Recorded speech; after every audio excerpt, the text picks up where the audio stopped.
Ce canapé adore les belles femmes. Dès qu'une jolie fille s'assoit dessus, il active le massage automatiquement. Il lui prépare même le petit-déj. Mais si c'est un homme, le canapé sort discrètement un crochet en fer, et le tue direct.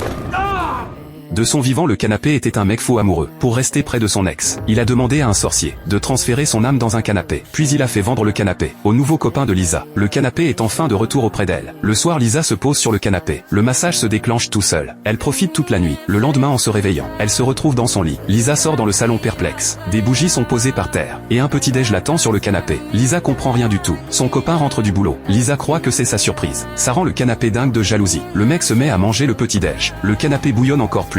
Il décide de se venger. Sauf que le mec entend un truc bizarre. En se retournant, le canapé fait le mort. Le canapé attend le bon moment et sort son crochet, et le plante dans la cuisse du mec.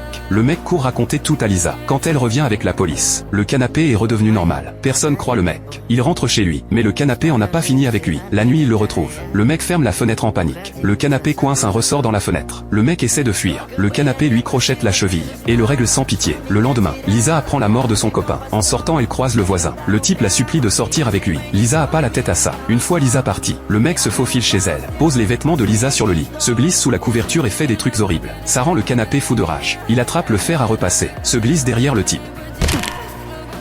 Le mec meurt sur le coup. Le canapé fait disparaître le corps. Sauf que la meilleure amie de Lisa a tout vu. La femme veut se barrer mais marche sur un piège. Le canapé sait que son secret est grillé, et se lance à sa poursuite. La femme se barricade dans la salle de bain. Le canapé défonce la porte sans arrêt. La femme saute par la fenêtre par désespoir. Par chance, elle atterrit dans la poubelle et tombe dans les pommes. Quand Lisa rentre, elle trouve que les clés de sa copine. Lisa appelle la police directe. Il retrouve pas la femme, mais découvre le cadavre du voisin pervers. Lisa est terrifiée. Elle court chercher un exorciste. L'exorciste dit que pour se débarrasser du canapé, faut d'abord piéger son âme dans une boîte en bois, puis brûler le canapé. Lisa fonce chez elle avec la boîte. Elle la pose devant le canapé, et lui promet que s'il entre dedans, ils seront ensemble pour toujours. Sauf que le canapé la croit pas du tout. Lisa craque complètement. Elle sort un bidon d'essence et l'arrose sur le canapé, attrape une allumette et s'apprête à le cramer. Mais le canapé souffle la flamme directe.